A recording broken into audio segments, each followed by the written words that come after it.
बिस्मिल्लाहिर्रहमानिर्रहीम, अस्सलाम वालेकुम। Welcome to quick review. और क्विक रिव्यू में आज हम बात करेंगे जी सिविल मिलिट्री रिलेशंस की, ठीक है। और देखेंगे कि जो सिविल मिलिट्री रिलेशन है ये क्या हैं और ये कैसे होने चाहिए। और ये एक ऐसा टॉपिक है जो हमेशा से ही पाकिस्तान में पॉलिटिक्स के अंदर जो है वो डिबेट में रहा कि भाई सिविल मिलिट्री रिलेशनशिप अच्छे हैं, बुरे हैं, क्यों हैं, किस लिए हैं। हम ये देखेंगे कि ये रिलेशंस डिस्कस क्यों होते हैं, सबसे पहली बात ये है। और फिर ये अच्छे या बुरे किस बात पे होते हैं, यानी कि इसमें अच्छी चीज़ क्या है और बुरी क्या है, हम इसको डिस्कस करेंगे। और स्पेशली आजकल तो बहुत ज़्यादा डिस्कस हो रहे हैं। अब देखिए, सबसे पहले हम देखेंगे स्टेट वर्सेस गवर्नमेंट ये क्या है, और फिर हम देखेंगे ये डिबेट है क्यों, एक्चुअली में डिबेट क्यों है सिविल मिलिट्री रिलेशनशिप की।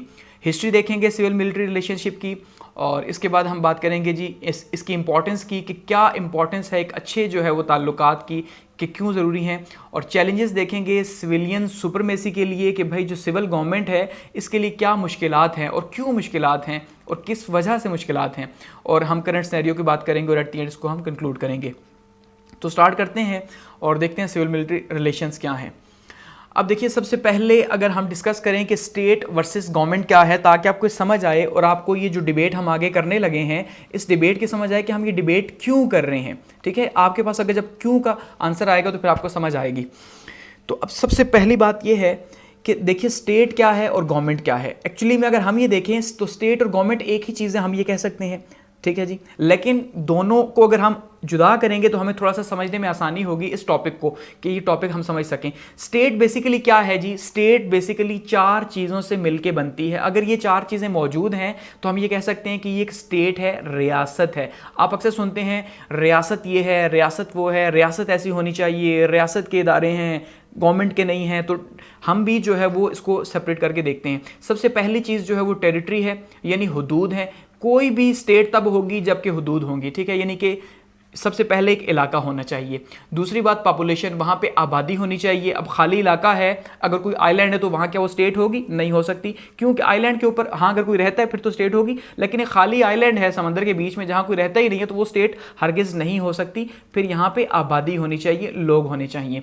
तीसरा, यहाँ पे गवर्नमेंट होनी चाहिए, यानी इस स्टेट को रन करने के लिए, इस इलाके को रन करने के लिए एक हुकूमत होनी चाहिए। वो हुकूमत किसी भी तरह से हो सकती है, वो डेमोक्रेसी के थ्रू, जमहूरियत के थ्रू आ सकती है, ठीक है, या फिर वो डिक्टेटरशिप हो सकती, कोई भी हो, गवर्नमेंट की टाइप कोई भी हो सकती है, वो एक अलग बात है, लेकिन गवर्नमेंट होनी चाहिए। और नंबर 4, वो सॉवरन होनी चाहिए। ये बहुत इंपॉर्टेंट है, यानी वो आज़ाद, या जिसको हम कहते हैं खुद मुख्तार होना, तो खुद मुख्तार होनी चाहिए, तब जाके हम ये कहेंगे। क्योंकि अगर ये किसी के अंडर है तो फिर ये स्टेट नहीं है, फिर वो एक डोमिनियन स्टेट हो सकती है, जैसे कि यूके की स्टेट पाकिस्तान या हिंदुस्तान रहा, ठीक है, तो वो हो सकती है, लेकिन वो स्टेट रियासत नहीं हो सकती वैसे। तो रियासत के लिए चार चीज़ें होना ज़रूरी है कि सबसे पहले एक टेरिटरी हो, एक हुदूद हो, उसके बाद उसके अंदर लोग हों, उसके बाद एक गवर्नमेंट हो बाकायदा प्रॉपर, और उसके बाद जो है वो सॉवरन भी हो, वो खुद मुख्तार हो। इंटरनल सोवरेनिटी और एक्सटर्नल सोवरेनिटी उसके पास होनी चाहिए, ठीक है। तो ये है स्टेट।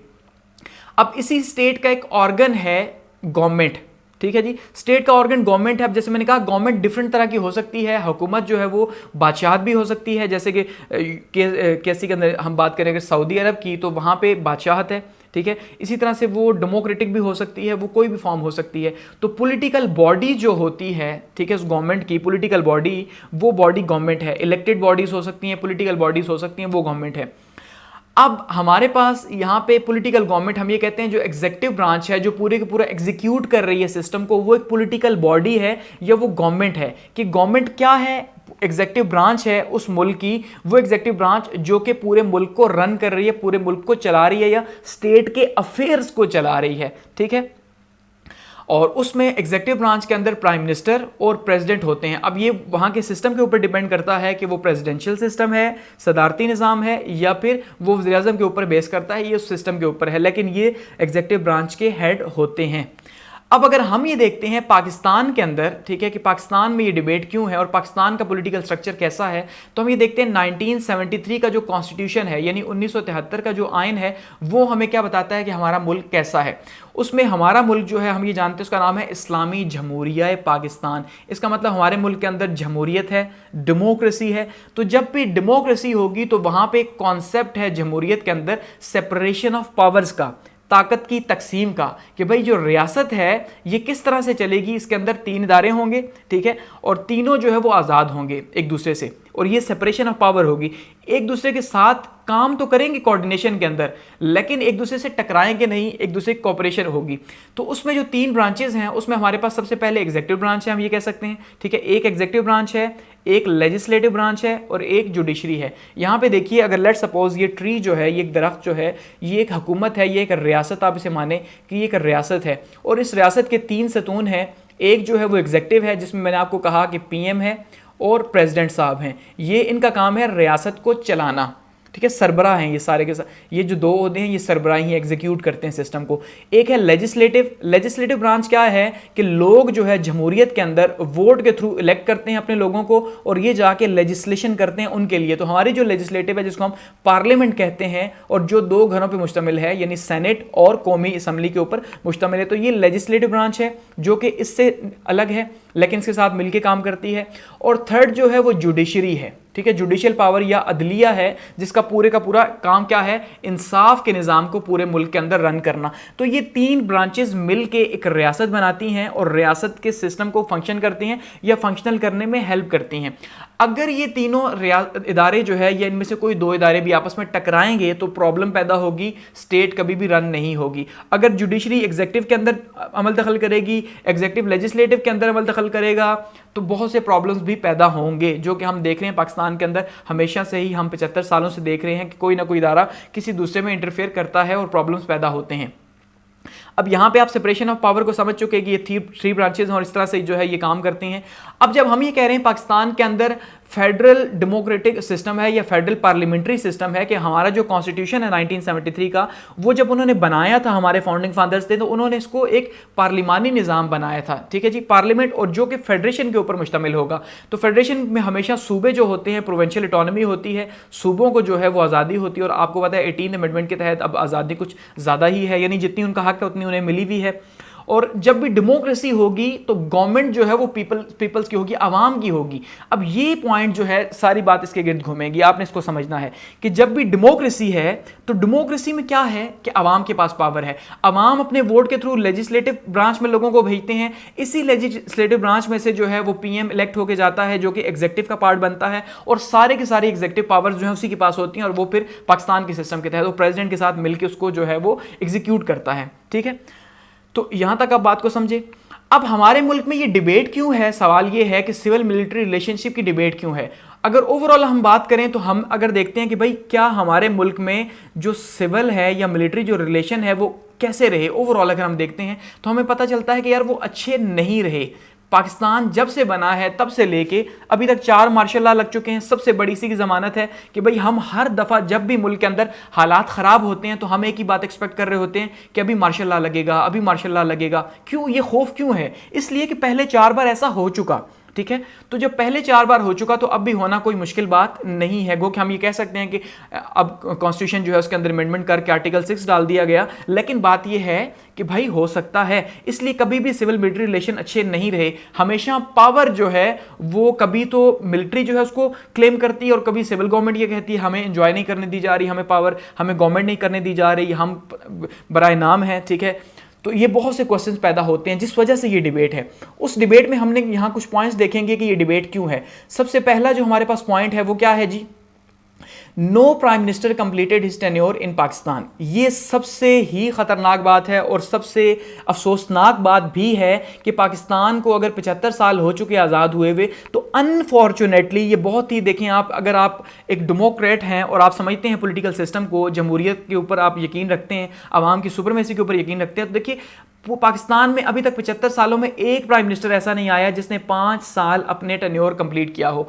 4 साल तक आए हैं, लियाकत अली खान आए हैं, ठीक है जी। 4 साल तक हमारे पीपल्स पार्टी के यूसुफ रज़ा गिलानी साहब आए हैं, नवाज शरीफ साहब आए हैं, इमरान खान साहब भी आए हैं ऑलमोस्ट 4 साल तक, लेकिन 5वें साल में दाखिल नहीं हो सके। चाहे आप इसको एक कर्ज कहें कि यार ये कोई बद्दुआ है पाकिस्तान के सिस्टम को, ये जो भी है, लेकिन ये चीज़ ये शो करती है कि हकीकत में सिविलियन सुपरमेसी नहीं है। अगर सिविलियन सुपरमेसी होती तो कभी भी ऐसा ना होता, कम से कम एक दफा तो एक प्राइम मिनिस्टर को अपनी टेन्योर पूरा करने दिया जाता, ठीक है, मैं इल्जाम नहीं लगा रहा, हम ओवरऑल बात कर रहे हैं, इसलिए प्लीज आपने न्यूट्रल होकर बातों को समझना है। तो इसका मतलब सिविलियन सुपरमेसी यहां पे वाकई में एक बड़ा चैलेंज है, चाहे वो सिविलियंस की अपनी गलती की वजह से ही है, लेकिन ये डिबेट है। तो ये सबसे पहला पॉइंट है इस डिबेट का। दूसरा, इस्टेब्लिशमेंट इन्वॉल्वमेंट इन पॉलिटिक्स। ये हमसे कोई ढकी छुपी बात नहीं है कि जो इस्टेब्लिशमेंट है वो हमेशा से ही पाकिस्तान के अंदर, अब इस्टेब्लिशमेंट देखिए किसको कहते हैं, सबसे पहले ये समझिए। इस्टेब्लिशमेंट नॉर्मली जो स्टेटस को होता है हम उसी को इस्टेब्लिशमेंट मानते हैं, कि जो अशराफिया है वही हम ये कहते हैं इस्टेब्लिशमेंट है। लेकिन पाकिस्तान में इस्टेब्लिशमेंट की डेफिनेशन आर्मी को सिर्फ माना जाता है, बाकी फोर्सेस को भी इवन नहीं माना जाता। वो मानते हैं जी जो आर्मी है वो जो है वो, और आर्मी की टॉप लीडरशिप जो है वो इस्टेब्लिशमेंट है, ठीक है। तो इस्टेब्लिशमेंट हमेशा से, या आर्मी जो है वो हमेशा से, मिलिट्री हम कह लें, यहां पे आर्मी नहीं कहते, मिलिट्री हमेशा से इन्वॉल्व रही है किसके अंदर जी, पॉलिटिक्स के अंदर। और ये इसका बहुत बड़ा एक माजी रहा, जिसमें हमने देखा मार्शल लॉ भी लगे, सिविल गवर्नमेंट्स को हटाया भी गया, उनकी जगह जो है वो फिर हालात भी खराब हुए। तो बहुत सी चीजें यहां पे हैं, इसलिए डिबेट है। नंबर 3 पे ये डिबेट इसलिए है क्योंकि हम ये देखते हैं कि जो डिफरेंस है, डिफरेंस ऑफ इंटरेस्ट है आर्मी के बीच में और सिविल स्ट्रक्चर के बीच में, ये सबसे बड़ा प्रॉब्लम है कि इंटरेस्ट का, अब वो पॉजिटिव भी हो सकता है, नेगेटिव का भी हो सकता है। लेट सपोज एक साइड पे हम ये कहते हैं आर्मी प्रो पाकिस्तान है, और जब भी सिविल स्ट्रक्चर जो है वो वीक होगा, या जब भी वो एंटी पाकिस्तान कोई काम करेगा, ठीक है, पाकिस्तान के मुखालिफ उसका कोई काम होगा, तो अल्टीमेटली आर्मी को इंटरफेयर करना पड़ेगा। जैसे हम ये कहते हैं मार्शल लॉ इसी वजह से लगे, ये क्लेम है। दूसरा क्लेम ये है कि आर्मी जो है वो प्रो वेस्ट है, तो सिविल गवर्नमेंट को वो चलने नहीं देती, वो अपनी जो है वो अपने इंटरेस्ट को जो है वो ज़्यादा रखती है। तो इस वजह से हम ये कह सकते हैं कि अब यहाँ पे उनका रोल नेगेटिव है। तो पॉजिटिव नेगेटिव रोल दोनों हो सकते हैं, लेकिन एक्चुअली में क्या है, डिफरेंसेस ऑफ इंटरेस्ट जो है ये इस वजह से डिबेट होती है। नंबर 4 डिबेट क्यों होती है जी, सुपरमेसी ऑफ बोथ ऑर्गन्स। यहाँ पे बड़ा प्रॉब्लम है कि जब कॉन्स्टिट्यूशन एक बात यहाँ पे कह चुका कि यार एग्जीक्यूटिव ब्रांच है और मुल्क के जितने भी इदारे हैं, असल में इदारे जो हैं जिसको हम ये कह रहे हैं स्टेट, रियासत हम जिसको कहते हैं, रियासत इदारों का नाम है, ठीक है। तो इदारे जो हैं वो काम करेंगे जी एग्जीक्यूटिव के अंदर, इसका मतलब स्टेट काम करेगी अंडर गवर्नमेंट, कि गवर्नमेंट के अंडर से काम करना पड़ेगा। लेकिन अगर स्टेट का कोई ऑर्गन जो है वो स्टेट के अगेंस्ट या उसकी बराबरी करेगा, तो यहां पे फिर जो है वो बैलेंस ऑफ पावर खराब होगी सारी की सारी स्टेट की। तो आर्मी जो है या मिलिट्री जो है वो पार्ट है एग्जीक्यूटिव का और एग्जीक्यूटिव के अंडर है, लेकिन जब वो अपनी पावर को बराबर करेगी एग्जीक्यूटिव के साथ किसी भी कंडीशन में, चाहे अच्छी सूरत में या बुरी सूरत में, तो यहां पे पावर कॉन्फ्लिक्ट पैदा होगा, और पाकिस्तान का यही सबसे बड़ा प्रॉब्लम है। तो इसलिए यहां पे ये डिबेट होती है। Number 5, history of martial law हमारे मुल्क में रही, हमेशा से 4 मार्शल लॉ लगे हमारे मुल्क में, ठीक है, 35 साल ऑलमोस्ट मार्शल लॉ लगा रहा। तो ऑब्वियसली 75 सालों में से जब 35 साल मार्शल लॉ लगेगा तो ये डिबेट होनी ही होनी है।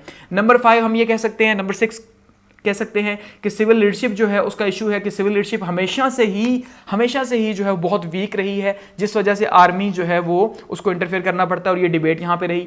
नंबर 7 पे हम ये कह सकते हैं जी बैड गवर्नेंस जो है बहुत बड़ा चैलेंज रहा सिविल गवर्नमेंट का, कि अभी तक जितनी भी हुकूमतें आई हैं पाकिस्तान के अंदर उसमें से कभी भी हमें ये देखने को नहीं मिला कि एक अच्छी गवर्नेंस जो है वो हमें देखने को मिली। और जब गवर्नेंस हमें अच्छी देखने को नहीं मिली तो ऑब्वियसली फिर हम ये कहते हैं कि भाई वहाँ पे मिलिट्री अपना रोल प्ले करती है, जो नहीं करना चाहिए, चाहे वो अच्छा है या बुरा है, वो आहिस्ता आहिस्ता ही जो है वो एक सिस्टम सेट होगा। और नंबर 8 पे हम ये कह सकते हैं कि स्ट्रॉन्ग रोल ऑफ मिलिट्री जो है वो नेशनल सिक्योरिटी की वजह से बहुत बड़ा इशू है। कि देखिए हमारे मुल्क में जो एक कॉन्सेप्ट है जिसे हम कहते हैं जी गाजी का कॉन्सेप्ट या शहीद का कॉन्सेप्ट, ये गाजी और शहीद का कॉन्सेप्ट इसको बहुत बड़ा स्टेटस हासिल है इस्लाम की वजह से, क्योंकि इस्लामिक जो स्ट्रक्चर है वो इन चीज़ों के गिर्द बहुत ज़्यादा घूमता है और बहुत ही इमोशनल किस्म का ये एक कॉन्सेप्ट है गाजी या शहीद का। तो जिस वजह से जो मिलिट्री है वो हमेशा से ही पाकिस्तान में स्ट्रांग रही है, और इस वजह से मिलिट्री स्ट्रांग रही। एक तो हमारी 3 वॉर्स हुई, और वॉर्स भी किसके साथ हुई, इंडिया के साथ, जहां पे हमारा नेचुरली जो है फंडामेंटल प्रिंसिपल्स के ऊपर हमारी जो है वो उनके साथ लड़ाई है कि हम मुसलमान हैं, वो हिंदू हैं, हम ये हैं वो हैं। तो ये एक इश्यूज हैं, या कश्मीर इशू है, जो भी है। तो कहने का मतलब मिलिट्री हमेशा से स्ट्रांग रही है एज ए इंस्टीट्यूशन, तो लोग भी उसको हमेशा से स्ट्रांग ही समझते रहे हैं। तो नेशनल सिक्योरिटी की वजह से भी हमेशा वो जब भी कोई इंटरफेयर करते हैं तो ये कहते हैं नार नेशनल सिक्योरिटी का इशू है, हमने इसलिए इंटरफेरेंस की या मार्शल लॉ लगाया। और नंबर 9 पे पॉलिटिकल पार्टीज हैं, पॉलिटिकल पार्टीज पॉलिटिकल लीडरशिप भी हम कह सकते हैं, और पॉलिटिकल पार्टीज सेपरेटली भी कह सकते हैं कि पाकिस्तान की पॉलिटिकल पार्टीज जो हैं उनके पास कोई विजन नहीं है इस मुल्क का, वो सिर्फ इस मुल्क के ऊपर बैठ के हुकूमत करना चाहती हैं। और यही सबसे बड़ा प्रॉब्लम है कि अगर कोई विजन होगा लीडरशिप का तो फिर बात बनेगी। तो यहाँ पॉलिटिकल पार्टी सिर्फ पावर पॉलिटिक्स करती हैं, जिस वजह से तो ये सारी बातें जो है ये हमें बताती हैं कि यार ये डिबेट क्यों है पाकिस्तान के अंदर, सिविल मिलिट्री रिलेशंस की डिबेट क्यों है। आगे बढ़ते हैं। अब बात करते हैं ब्रीफ हिस्ट्री की, कि ब्रीफ हिस्ट्री में हम ये देखते हैं कि सिविल मिलिट्री रिलेशनशिप जो है वो तारीख के आईने में कैसे रहे। जैसे ओवरऑल मैंने बात कही कि सिविल मिलिट्री रिलेशनशिप्स कभी भी अच्छे नहीं रहे, और अच्छे ना रहने का रीज़न जो है वो हम बता चुके हैं। अब उसमें देखिए हमारे मुल्क में 4 मार्शल लॉ लगे और 35 साल ऑलमोस्ट मार्शल लॉ की हुकूमत रही है। तो जब 35 साल 75 ईयर्स की इंडिपेंडेंस में से मार्शल लॉ रहेगा तो इसका मतलब ये डिवीजन है, आधे से भी ज़्यादा है। तो इसका मतलब ये है कि अल्टीमेटली हमारे रिलेशंस कभी भी जो है वो अच्छे नहीं रहे सिविल मिलिट्री के, हमेशा जो है वो कुछ टाइम के लिए अच्छे रहे और उसके बाद ख़राब हुए। तो अगर हम बात करते हैं at the time of independence 1947 की, तो तब तो इतना ज़्यादा रोल नहीं था, लेकिन एक नई स्टेट थी उस टाइम पे जो मिलिट्री है हमारी वो भी कोई इतना ज़्यादा पावरफुल नहीं थी। लेकिन उसके बाद जब हमारी 1948 में जो वॉर हुई कश्मीर के ऊपर, ठीक है, और उस वॉर से हमने देखा कि जो मिलिट्री है वो हमारी सामने आई, और मिलिट्री का एक रोल जो है वो 1948 में फर्स्ट टाइम यहाँ से स्टार्ट हुआ, ठीक है। और आहिस्ता आहिस्ता सिविल गवर्नमेंट में हमने देखा कि गवर्नरशिप के अंदर जो है आहिस्ता आहिस्ता हम इसका रोल देखते हैं। तो 1947 से 1958 तक का ये सिविल एक दौर रहा, लेकिन इस सिविल दौर के अंदर भी जो है वो मिलिट्री अपना रोल प्ले करती रही है। गो के उस तरह से नहीं रहा, लेकिन यहां पे हम ये कह सकते हैं कि ना रिलेशंस अच्छे रहे ना रिलेशंस बुरे रहे, कि मिलिट्री को खुद अपने आप को स्ट्रांग करना था, तो ये एरा खुद मिलिट्री को अपने पांव पे खड़ा करने के लिए भी जरूरी था। दूसरा जो यहां पे गवर्नमेंट थी वो भी अपने आप को स्ट्रांग करने की कोशिश कर रही थी, लेकिन गवर्नमेंट के अंदर बहुत ज्यादा उस टाइम पे खराबियां थी, प्राइम मिनिस्टर का बहुत ज्यादा ऊपर नीचे चेंज होना, आइन का ही ना होना 9 साल तक पाकिस्तान के लिए। तो ये वो चीजें थी जिन्होंने मिलिट्री को बहुत ज़्यादा इंकरेज किया कि वो मिलिट्री जो है इस जो करंट लीडरशिप है हमारी 1947 से 46 तक की, खासकर लियाकत अली खान के बाद से जो है वो लीडरशिप हमारी सामने आई, तो उसको इंकरेज किया कि यार वो अपना रोल प्ले करें इस मुल्क को बेहतर करने के लिए, चाहे वो उनके पॉइंट ऑफ व्यू से अगर हम बात करें, जो कि जैसे बात फिर वही नहीं आना चाहिए था, लेकिन हम एक चीज़ यहाँ पर बार बार रिपीट करेंगे और देखेंगे।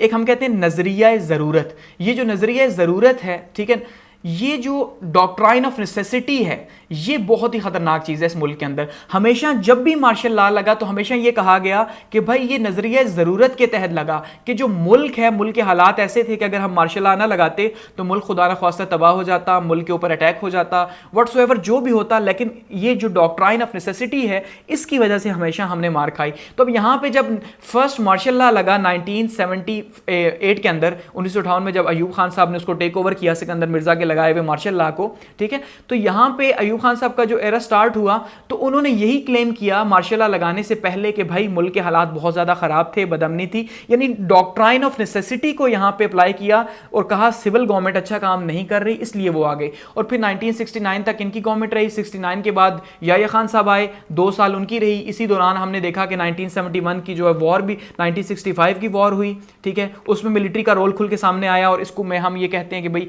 मिलिट्री ने ये वॉर जीती, मिलिट्री ये क्लेम करती है। तो मिलिट्री को जो है वो पाकिस्तान के अवाम की तरफ से बहुत ज्यादा अप्रिसिएशन मिली और बहुत खुल के एक रोल मिलिट्री का सामने आया और अवाम में पजीराई मिली मिलिट्री को, और मिलिट्री को मजीद, यानी कि जब अवाम मिलिट्री के साथ खड़ी होगी तो वो मजीद स्ट्रांग होंगे।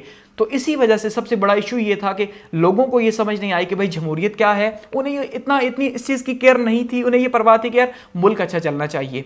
उसके बाद 1971 की वॉर में जो है वो मिलिट्री का रोल बहुत बुरा रहा, और जब हमसे बांग्लादेश जुदा हुआ तो उस टाइम पे बहुत बड़ा प्रेशर था, और इसी प्रेशर की वजह से भुट्टो साहब को गवर्नमेंट दी गई और याह्या खान ने गवर्नमेंट दे के अपनी जान छुड़ाई, क्योंकि मिलिट्री को हर साइड से लान तान हो रहा था और बहुत बुरा भला कहा जा रहा था। तो सिविलियन गवर्नमेंट आई यहाँ पे, और जब भुट्टो साहब की गवर्नमेंट आई तो भुट्टो साहब पहले जो है वो सिविल मार्शल एडमिनिस्ट्रेटर भी रहे पहले 1.5 साल, तो इस वजह से उन्होंने अपनी एब्सोल्यूट पावर्स को यूज़ किया। और उसके अगेंस्ट में जो है जब भुट्टो साहब ने यहाँ पे सोशलिज्म का नारा लगाया और अगले 7 साल हुकूमत की, तो ये वो टाइम था जबकि हम ये कह सकते हैं दोबारा से जो है कुछ टाइम सिविल मिलिट्री रिलेशन एक पेज पे रहा, लेकिन उसके बाद फिर से जो है वो खराब होना स्टार्ट हो गया। फिर अगला मार्शल लॉ लग गया 1977 के अंदर, फिर से डॉक्ट्राइन ऑफ नेसेसिटी कि जब यहाँ पे जो है वो मूवमेंट चल रही थी PNA की, ठीक है जी, पाकिस्तान नेशनल अलायंस जब यहाँ पे चली और कहा गया मुल्क के अंदर निज़ाम बहुत ख़राब है और निज़ाम मुस्तफ़ा जो है हम ला रहे हैं इस मुल्क के अंदर, और ये सारी की सारी पॉलिटिकल पार्टीज़ जो आज इकट्ठी हैं, ये पॉलिटिकल पार्टीज़ अपने बड़ों के साथ इकट्ठी थी उस मूवमेंट के अंदर, तो इस मूवमेंट से मुल्क के हालात ख़राब हो गए। जब मुल्क के हालात ख़राब हुए तो फिर से डॉक्ट्राइन ऑफ नेसेसिटी के जो है मार्शल लॉ लग गया मुल्क के अंदर और ज़िया-उल-हक साहब आ गए, ठीक है। तो फिर से जो है वो एक सिविल जो एरा था वो खत्म हो गया। फिर 1988 तक ये एरा चला। फिर 1988 से 1999 तक के ये तकरीबन 11 साल जो हैं, हम ये कह सकते हैं कि ये डेमोक्रेटिक एरा था, लेकिन ये एक वीक डेमोक्रेटिक एरा था। इस एरा के अंदर भी कभी भी जो है वो मिलिट्री जो है उसके ताल्लुकात अच्छे नहीं रहे। उसकी वजह यह है कि देखिए 11 सालों के अंदर या 10 सालों के अंदर ऑलमोस्ट हम ये कह सकते हैं कि दो बार बारियां ली गई। पीपल्स पार्टी जो है वो 2 बार आई, ठीक है। उसके बाद पीएमएलएन जो है वो 2 बार आई। जब 2 बार आई तो इसका मतलब ये है कि ना इन्होंने अपना टेन्योर 5 साल का पूरा किया, ना इन्होंने अपना 5 साल का टेन्योर पूरा किया। हमेशा 2-2, 2.5-2.5 साल इन्होंने गवर्नमेंट की और वापस चले गए। और वो जो गवर्नमेंट गई, जब भी गवर्नमेंट पाकिस्तान के अंदर जाती है टाइम से पहले, तो ये माना जाता है कि उसमें जो इस्टेब्लिशमेंट है उसका बहुत बड़ा रोल है, या उसका बहुत नेगेटिव रोल हमेशा से रहा, या उन्होंने डॉक्ट्राइन ऑफ नेसेसिटी के तहत भाई करप्शन बहुत ज्यादा है तो इलेक्शन करवाए जाएं, तो उन्होंने अपना जब भी हुकूमत से हाथ उठाया, बावजूद इसके कि वो एग्जेक्टिव का पार्ट हैं और एग्जेक्टिव का पार्ट होते हुए उन्हें एग्जेक्टिव के साथ कोऑर्डिनेट करना है, लेकिन वो चाहे जो भी डॉक्ट्राइन थी, चाहे माशी हमारे प्रॉब्लम्स थे, जो उनकी क्लेम है कि भाई माशी तौर पे मुल्क नीचे जा रहा था तो हमने क्या किया जी भाई इलेक्शन करवाए जाएं, तो उन्होंने फिर क्या किया जी एग्जेक्टिव का साथ छोड़ के अपोजिशन की तरफ हुए। जब वो अपोजिशन की तरफ जब हुए तब तक गवर्नमेंट गई। बस आप ये समझ लें, जब भी वो जैसे आजकल आपने देखा न्यूट्रल बहुत ज्यादा एक फेमस हुआ है कि भाई आर्मी कहती है हम न्यूट्रल हैं या ए पॉलिटिकल हैं, तो एक्चुअली में जब भी न्यूट्रल हुए, क्योंकि आप न्यूट्रल हो नहीं सकते, आर्मी का काम एग्जेक्टिव को हेड करना है, एग्जेक्टिव को सपोर्ट करना है, तो जब आप न्यूट्रल से होंगे या एग्जेक्टिव से हटेंगे तो अल्टीमेटली मुल्क के अंदर जो है फिर वो बदमनी पैदा होगी। तो यहां पे भी सिविल मिलिट्री रिलेशंस अच्छे नहीं रहे। कुछ टाइम के लिए अच्छे रहे, लेकिन कुछ टाइम के लिए अच्छे नहीं रहे, बीच में से कुछ टेन्योर के लिए अच्छे रहे। अब बेनजीर साहबा की जो गवर्नमेंट बनी, फर्स्ट गवर्नमेंट, तो उसमें वो पहले वो इसी स्लोगन के ऊपर आई थी, वो एंटी एस्टेब्लिशमेंट थी, यानी वो आई सिविल सुपरमेसी का नारा लगा के थी। और आपको पता है वो पूरा 10 साल मुल्क बदर भी रही, 1986 के अंदर वापस आई, तो फिर वो एक पूरा आवाम का प्रेशर था जो मिलिट्री के अगेंस्ट में था कि जो भुट्टो के साथ किया गया, जो उन्हें फांसी दी गई, तो रिलेशन तो अच्छे नहीं हो सकते थे। इसी वजह से 1989 के अंदर ऑपरेशन मिडनाइट जैकल भी एक हुआ कि वो गवर्नमेंट को वोट ऑफ नो कॉन्फिडेंस के थ्रू हटाने की कोशिश की गई, लेकिन वो फेल हो गया। उसके बाद जब पीएमएलएन आई फर्स्ट टेन्योर के अंदर, ठीक है, 1990 से 1993 के अंदर, तो नवाज शरीफ साहब का जो पहला दौरा ही काफी अच्छा रहा सिविल मिलिट्री रिलेशन के हवाले से, क्योंकि ये क्लेम किया जाता है कि भाई नवाज शरीफ साहब को लाने वाली ही मिलिट्री थी, तो अल्टीमेटली ये राइट विंग की पार्टी जो थी तो इसको सपोर्ट किया मिलिट्री की तरफ से। फिर अगर हम बात करते हैं 1993 से 1996 तक बेनजीर भुट्टो साहब की सेकंड गवर्नमेंट आई, इसमें भी मिलिट्री के साथ गो कि मिलिट्री ने पीपल्स पार्टी को खुले दिल से कभी एक्सेप्ट नहीं किया, लेकिन फिर भी ये है कि कुछ रिलेशंस यहां पे अच्छे रहे, लेकिन फिर भी एट द एंड जाके फिर 1996 के अंदर खराब हुए।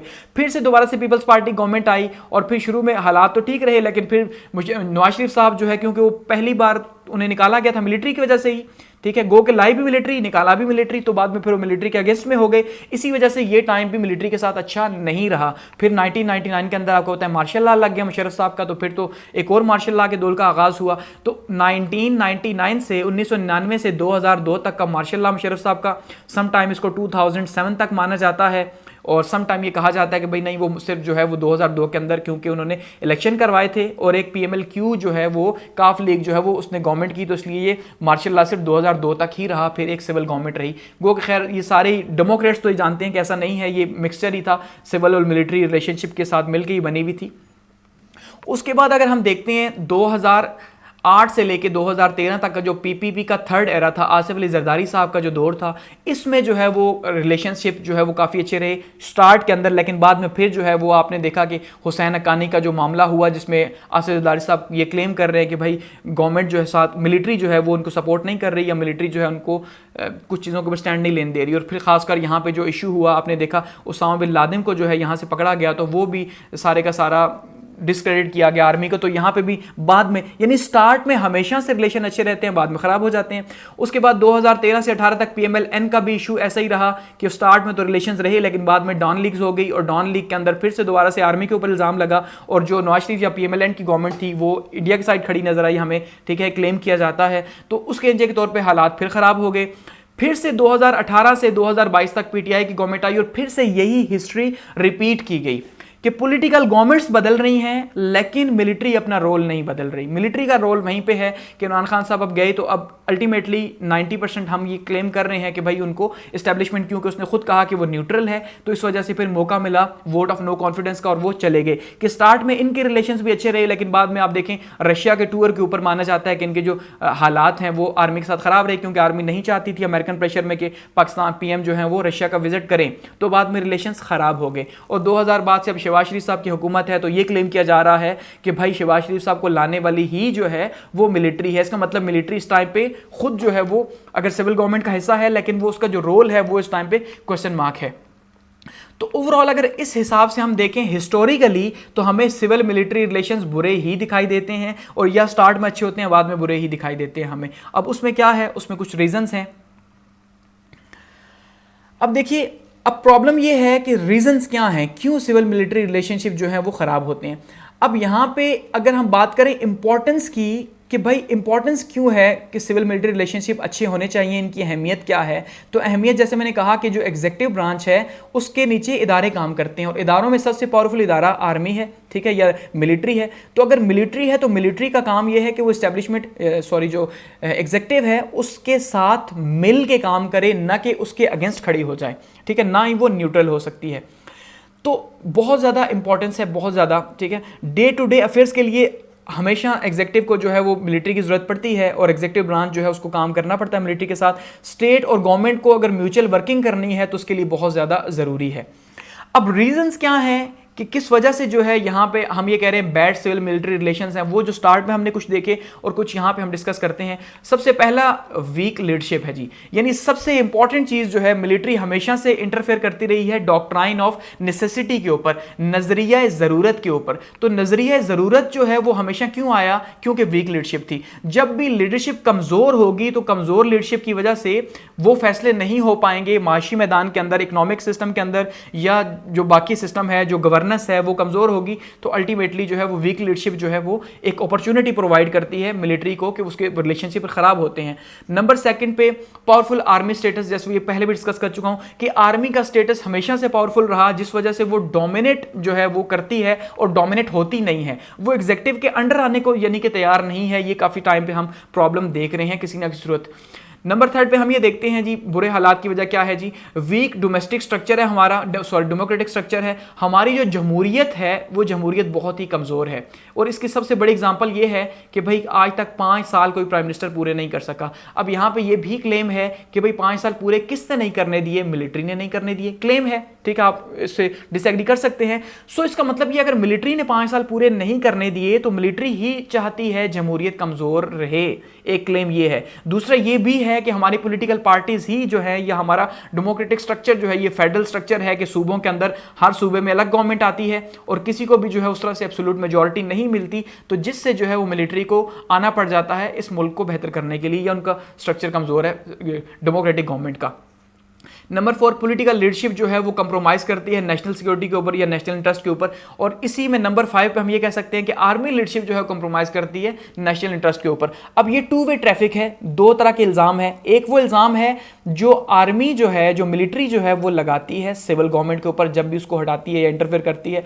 दूसरी साइड से सिविल गवर्नमेंट ये लगाती है आर्मी के ऊपर। देखिए जी सिविल गवर्नमेंट अब यहाँ पे इंटरेस्ट कैसे, लेट सपोज अगर कभी भी मार्शल लॉ लगा तो क्या कहा गया कि ये जो सिविल गवर्नमेंट है ये मुल्क के मफाद में काम नहीं कर रही, तो ये इल्जाम लगाया गया। इस इल्जाम के तहत मिलिट्री ने क्या किया जी, सिविल गवर्नमेंट के साथ काम करने से इनकार किया या हालात बुरे किए, ठीक है।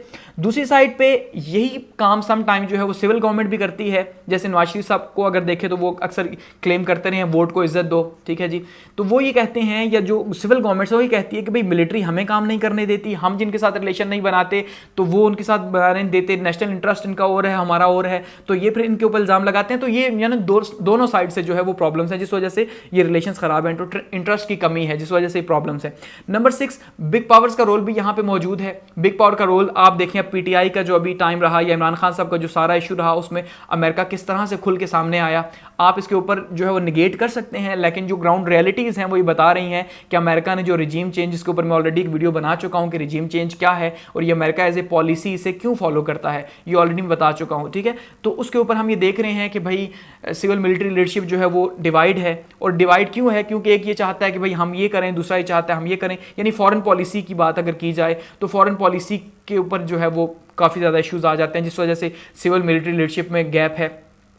बैड गवर्नेंस जो है वो सबसे बड़ा मसला है सिविल गवर्नमेंट का, और सिविल गवर्नमेंट की जब बैड गवर्नेंस होगी, ठीक है, जब माशी मैदान में हमें चैलेंजेस होंगे तो मिलिट्री हमेशा फिर अपने ताल्लुकात ख़राब करती है, क्योंकि देखिए मिलिट्री 6 लाख की एक फ़ौज है, 6 लाख की फ़ौज है, सबसे बड़ा बजट मिलिट्री का है। मिलिट्री को पता है अगर इकॉनमी ठीक नहीं होगी तो सबसे ज़्यादा कंप्रोमाइज़ नेशनल सिक्योरिटी होगी, या जो मिलिट्री है वो उसको फिर अपने कंप्रोमाइज़ करना पड़ेगा, तो ये काफ़ी ज़्यादा मुश्किल होता है, इस वजह से हालात ख़राब हैं। Number 7, lack of public awareness, क्योंकि जैसे मैंने कहा कि मार्शल लॉ जब भी लगा तो गवर्नमेंट हमारी बहुत खुश हुई, हमारी आवाम क्यों खुश हुई, आवाम को सिर्फ इससे सरोकार है कि भाई उसको फायदा किससे है, तो जब भी मार्शल लॉ लगा तो आवाम को तो फायदा हुआ। तो सिविल गवर्नमेंट्स की म्यूचुअल जो आपस की लड़ाइयां हैं उस वजह से जो है हमेशा से आवाम ने किसको सपोर्ट किया, मिलिट्री को सपोर्ट किया। तो अब जैसे जैसे अवेयरनेस आएगी तो ये रोल कम होगा।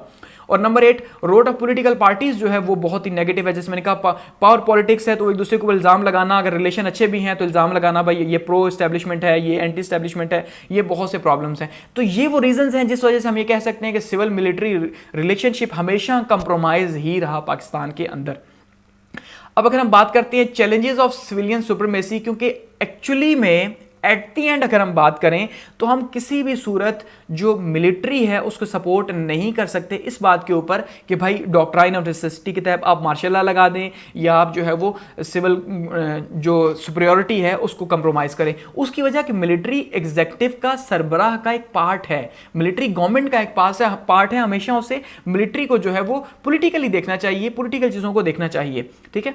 तो ये बहुत बड़ा प्रॉब्लम है। तो वीक हमारा जो पॉलिटिकल स्ट्रक्चर है ये सबसे बड़ा चैलेंज है सिविलियन सुपरमेसी के लिए। जब तक हम जमहूरियत को स्ट्रांग नहीं करेंगे, जब तक अवेयरनेस लोगों में नहीं आएगी, लोगों में शऊर नहीं आएगा, तब तक प्रॉब्लम सॉल्व नहीं होगा। जब तक हमारी पॉलिटिकल पार्टीज अपने आप को सेट नहीं करेंगी, एक दूसरे का लड़ना झगड़ना खत्म नहीं करेंगी और ये इल्जाम नहीं लगेगा कि यार इस बार फ्री एंड फेयर इलेक्शंस हुए, तो फिर प्रॉब्लम्स होंगे। देखिए ये मैंने यहाँ पे एक पिक्चर लगाई है, ये पिक्चर 3 तलवार है, ये कराची, ठीक है। और यहाँ पे ये एक राहिल शरीफ साहब के टाइम की एक पिक्चर लगी हुई है कि खुदा के लिए अब आ जाओ। ये नून लीग का टाइम है, ठीक है, नवाज शरीफ साहब का, ये पीपल्स पार्टी का वहाँ पे दौर रहा है।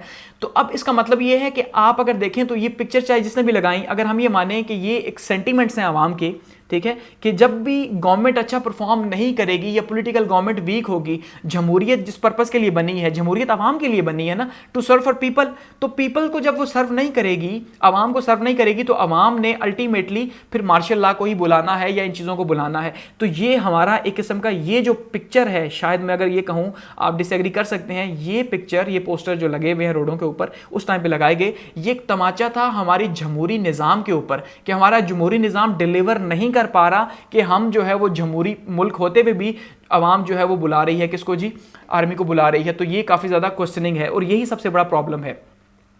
करंट सिनेरियो की बात कर लें, वो मैं ऑलरेडी डिस्कस कर चुका हूं कि आप देखिए करंट सिनेरियो में इस टाइम पे जो है वो ये कहा जा रहा है कि भाई मिलिट्री जो है वो न्यूट्रल हुई, और जैसे ही न्यूट्रल हुई, हालांकि उसको न्यूट्रल नहीं होना चाहिए था, उसे गवर्नमेंट की साइड पे होना चाहिए था, जैसे आप वो ये कहते हैं कि ए पॉलिटिकल, ठीक है जी। तो पॉलिटिकल, अब जैसे वो पॉलिटिकल सपोर्ट में है, पॉलिटिकल सपोर्ट ही हमेशा मिलिट्री की होनी चाहिए सरबराह के साथ, ठीक है, सरबराह यानी एग्जीक्यूटिव ब्रांच के साथ, तभी जाके काम बन सकता है, अदरवाइज नहीं। वरना ये जो भी क्राइसिस हैं आप देखें, अब एक किस्म का लोगों का अगर ट्रस्ट टूट रहा है इदारों के ऊपर से, यानी इस टाइम पर अगर हम ये देखते हैं तो हमें ये दिखाई देता है कि एक साइड पे गवर्नमेंट है, ठीक है, और दूसरी साइड पे हमें ये दिखाई देता है कि रियासत है। रियासत का मतलब ये कि इदारे हैं, हालांकि इदारे चलाना किसका काम है, अदालत चलाना गवर्नमेंट का काम है, लेकिन फिलहाल तक हमें ये ऐसा लग रहा है, ठीक है, एक परसेप्शन है, आप इससे डिसएग्री कर सकते हैं, कि रियासत इंडिपेंडेंट है और उसने आज तक सिविलियन सुप्रीमेसी तो मानी नहीं है। तो इसलिए जो है वो गवर्नमेंट के लिए चैलेंज है कि वो कैसे जो है ऐसी गवर्नमेंट बने जो कि इदारों को अपने अंडर लेके आए और इदारे जो है अपने डोमेन के अंदर रह के काम कर सके। क्योंकि इस टाइम पाकिस्तान की कोई भी पॉलिटिकल पार्टी ऐसी नहीं है जो ये कह सके, चाहे वो पीपीपी हो, चाहे वो पीएमएलएन हो, ठीक है जी, नून लीग हो, या अब वो पीटीआई हो, पहले नहीं थी लेकिन अब वो पीटीआई हो, अब तीनों ही ये क्लेम करते हैं या तीनों के सपोर्टर्स क्लेम करते हैं कि यार इदारों को गवर्नमेंट के अंदर रह के काम करना चाहिए, अपने डोमेन के अंदर काम करना चाहिए। तो अब ये एक डिबेट है इस टाइम पे। ठीक है। और ये हमेशा से ही, खैर ये डिबेट रही इस टाइम का क्या, हमेशा से ये डिबेट रही। और एट द एंड हम ये कह सकते हैं कि अगर एक्चुअल रोल की हम बात करें तो एक्चुअल रोल वही है जो कॉन्स्टिट्यूशन ने बताया कि भाई मिलिट्री का काम मुल्क का दिफा है, ठीक है, इंटरनल हो या एक्सटर्नल हो, तो दिफा ही सबसे इंपॉर्टेंट काम है उसका, और उसके लिए उसको डे टू डे अफेयर्स जो है गवर्नमेंट के साथ मिलकर चलना है। तो इसका मतलब ये है कि मिलिट्री को रिलेशनशिप रखने ही रखने हैं सिविल गवर्नमेंट के साथ, और अच्छे रखने हैं, क्योंकि वो एज ए इंस्टीट्यूशन काम कर रहे हैं, एज ए फोर्थ पिलर काम नहीं कर रहे हैं। हाँ, जब वो फोर्थ पिलर के तौर पे काम करेंगे तो फिर ये रोल सामने आता है, लेकिन फिलहाल तक हम ये देख रहे हैं कि शायद ये फोर्थ पिलर ही है, ठीक है। तो ये हमारा मुल्क में जो है सिविल मिलिट्री रिलेशंस के कुछ हालात हैं, उसको कंक्लूड करते हैं। और आप जो है वो स्ट्रांगली जो है वो मेरी इस ओपिनियन से, तमाम बातों से डिसएग्री कर सकते हैं, ठीक है। और at the end thanks for watching.